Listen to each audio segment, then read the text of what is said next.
Thanks very much.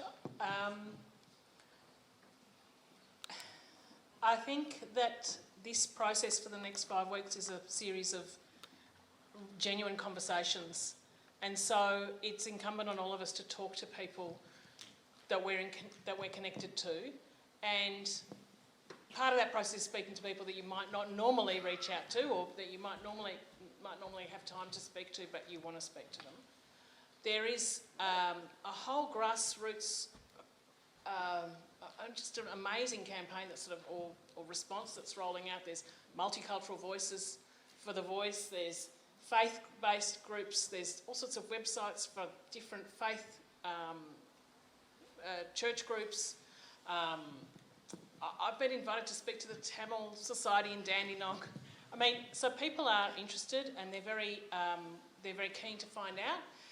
There's a website that's attached to Yes 23 that has 45 different languages of the Uluru Statement and the Voice and the referendum proposal.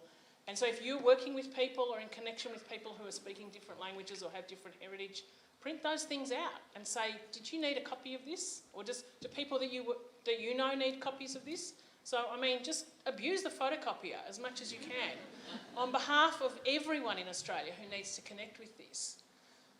And I will just say there is like 400 call flutes out there that are waiting to go to good homes. They are absolutely no use in someone's garage. Take those things and put them up, because you would be surprised how much the sort of implicit social pressure of having those signs around the place or on the front fence actually does work.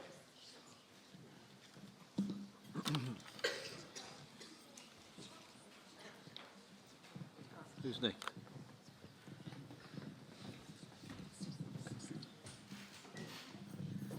Sorry. Yeah, you go first. What? Oh, you go. Who's going The first? no campaign, since we're saying if you don't know, vote no, how do we get those who don't know to go and Google it and find out to vote yes? No, I mean, it's not a problem of Googling it, because when that question is asked, it is deliberate misdirection. Because what you've got to know about is, do you approve of the principle of there being a voice? It's like saying, do you approve of the principle of there being a High Court? The Constitution provides for a High Court. Now, I tell you, if you want to find out how they get paid, how the High Court works, how often it has to convene, and the federal courts itself are not even mentioned in the Constitution. So the point is, and that's the whole beauty of this proposal, because I remember, you know, when Noel first came out in the Quarterly with his brief reference to this proposal, which I didn't fully understand at the time, I said to him, Noel, how are you going to get people to vote for a referendum on this? You have to set out all the details. And then I understood. It didn't take me that long. I understood. What he had in mind was everything to do with the referendum, with the workings of the voice, would be prescribed by legislation. Now, I must say, by the way, that people can be made to understand this. It takes a little bit of explanation. I mean, I gave a talk once to the Tax Institute of Australia, to a group that was a women's group, a group of women over lunch. I think there were about 130 there, and I was told afterwards, and most of them were very much in favour of this, but there were some who had real doubts about the whole thing, and some of them who tended to vote no. But after the whole thing was explained, a lot of them actually changed their minds and decided after that session to vote yes. So if it's properly explained, you can actually get people over the line. And another popular thing is, this smacks of inequality. You're giving Indigenous people additional rights. Well, quite apart from the fact that these rights are not what you'd call rights, specifically so-called, more to the point is, the whole purpose of this is to redress existing inequalities. That's the whole basis for it. So all of these things are capable of being explained, and you know, those of us who are involved in this need to take the time over the next 6 weeks to get these messages across. There's no doubt that if we can get people to understand, as distinct from being misdirected, this referendum will pass.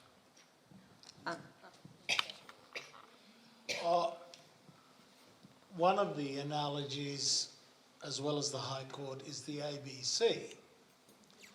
The ABC is created under constitutional power as well.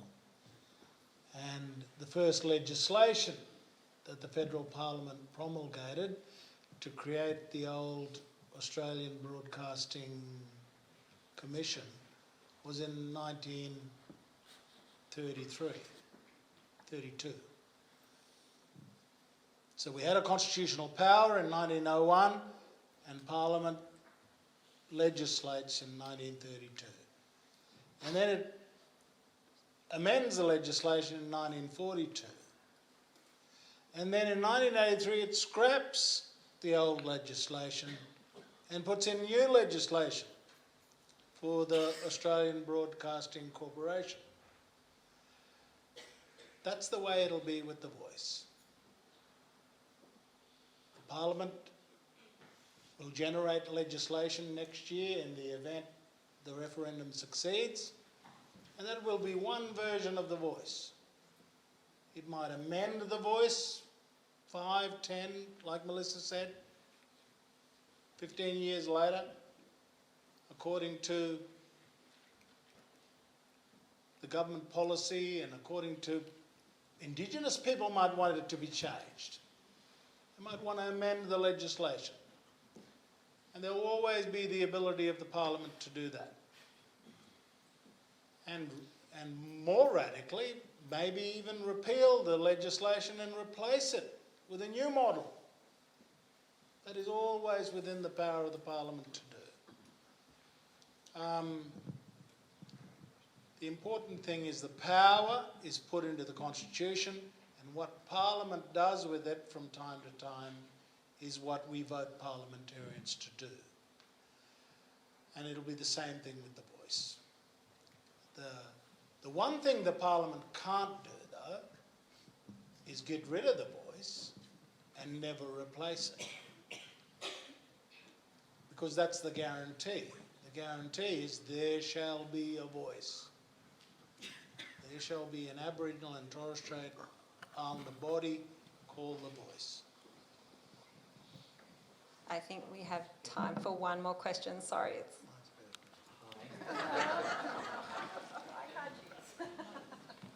My question is, well, firstly, I'm feeling much more optimistic about The Voice having listened to the panel, but it can equally be quite despairing to watch the drop-off in the polls and the deterioration of support.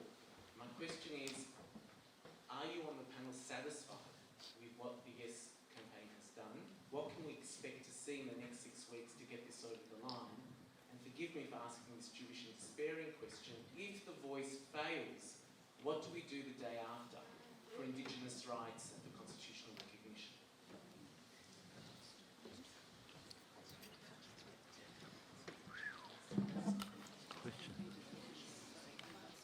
There are 30,000 volunteers signed up with Yes 23. That's more than enough people to man all the pre-polls and the polling stations for the election.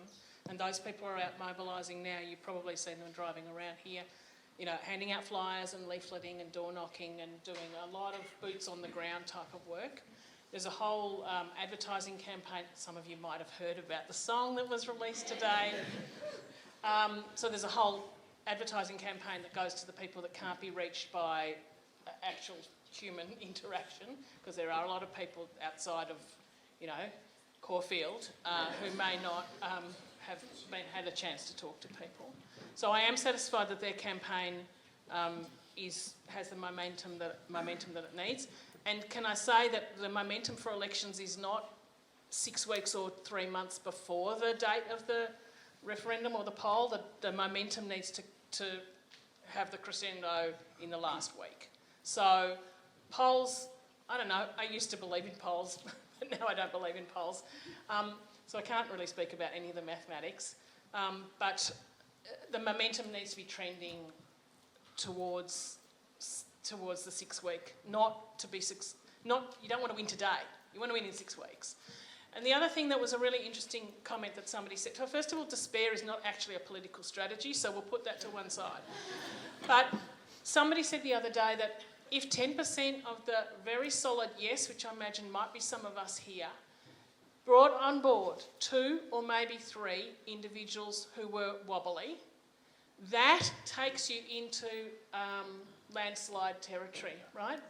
So instead of worrying about solving everything that's going on in Western Australia or Queensland, which is probably beyond us except by way of big donations, which I urge you to do if you've got that capacity, but short of that, talk to your uncle on the Gold Coast and talk to your sister-in-law in Perth, right?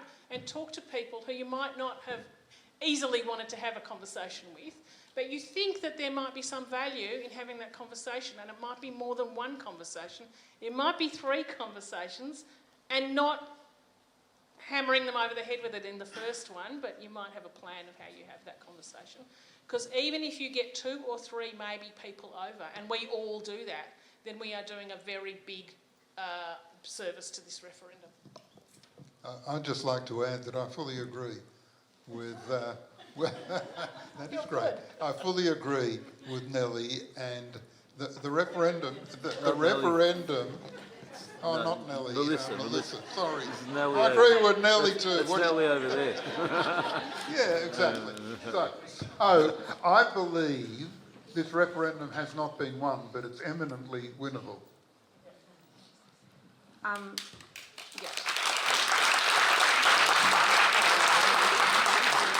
I apologise. I know there are a lot of questions, but we are going to have to end the questions there. But a couple of our speakers has offered to stay around for a little bit after if you want to come and have a chat. Before I ask my last final question, and it's going to be about your final takeaway for the night, just touching on that, if you don't know, and I am going to do a shameless plug, not so shameless. There is a lot of information out there, and I'm really proud that we've launched this Call Halev campaign. Our website is now ready to provide even more information and resources, and also touching on, there's a lot of discussion about Jewish values and what does that look like. So there's a lot of information there about, why this is important. An important vote for yes, coming from a place of Jewish values as well. And Hannah, I'll invite Hannah, our campaign manager, on stage shortly to talk to you about ways you can get involved and how you can have those conversations and how we can support you in having those conversations in the next 6 weeks, less than 6 weeks. But over to our panellists, if you just want to leave the audience with one short takeaway as to why just one short takeaway, what you want everyone to leave here with, the last message in their mind. Well, actually 2 messages, because you talked about Jewish values a minute ago, so I'll come back to that. But, my main takeout is if you want to help people, you've got to listen. I think fundamentally over the years and over the decades, governments of all persuasion have recognised this. We're past the stage of telling you what to do.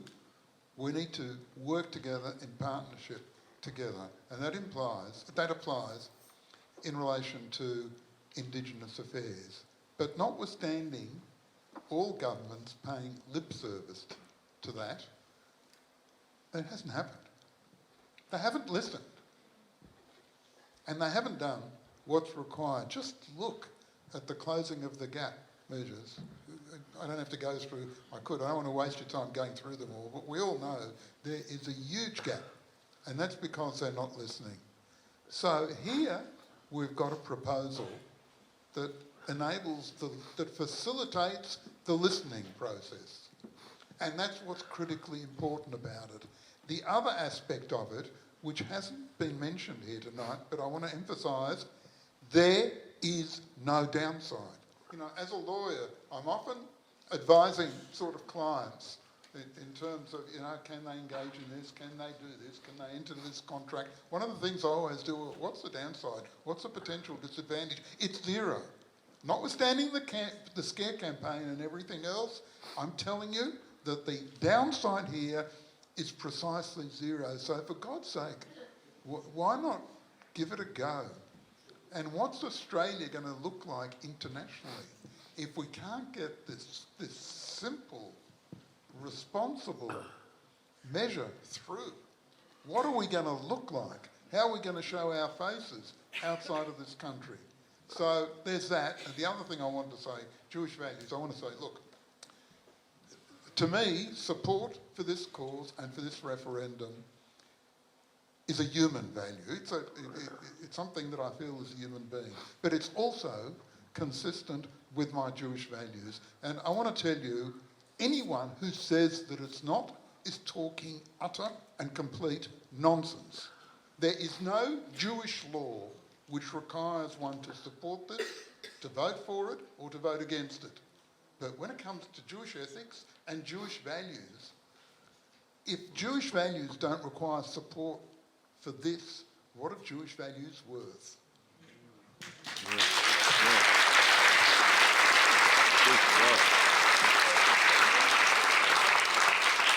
So it's a little hard for me to follow on from there. But I just want to say that this referendum is winnable. Do not be distracted by bad noise that's coming in at you. But it is not someone else's job to win it. It is actually our job to win it. So we need to activate for the next 6 weeks and really, really participate from wherever you're at. Take that extra step. Take that extra 2 steps, but do the work, because without the work, it's not going to get won.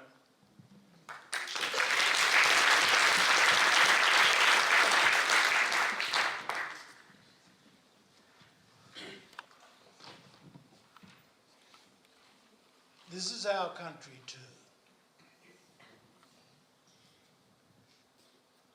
Strange thing for an Indigenous person to say to fellow Australians. But it bears reminding, this is our country too.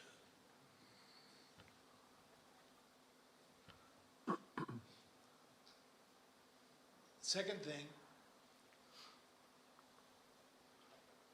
with this campaign, we could adopt a position of indignation about the issue.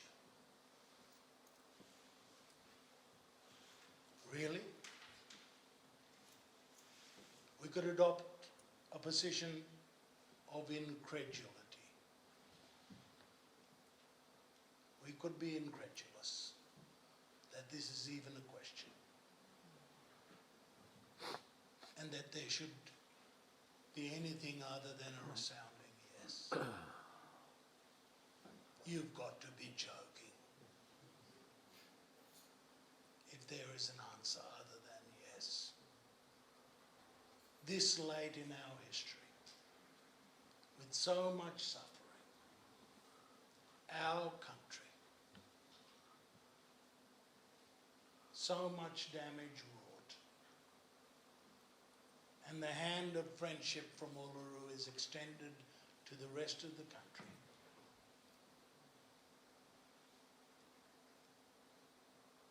And we're debating whether this is a decent proposal to accept or not.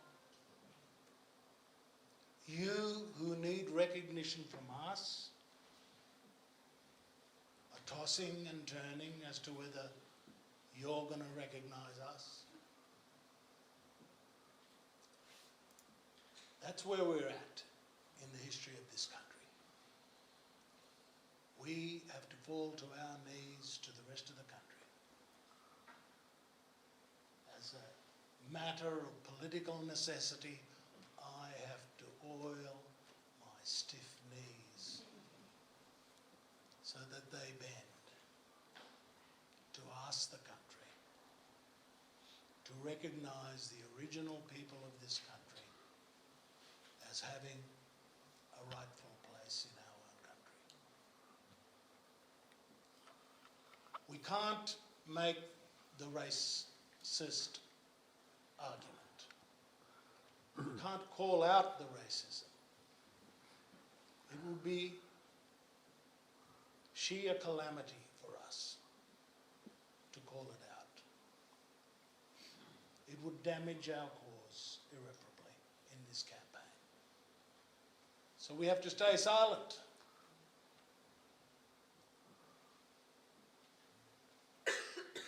But that is the truth of it. We could be indignant, we could be incredulous, but instead we are beseeching the country.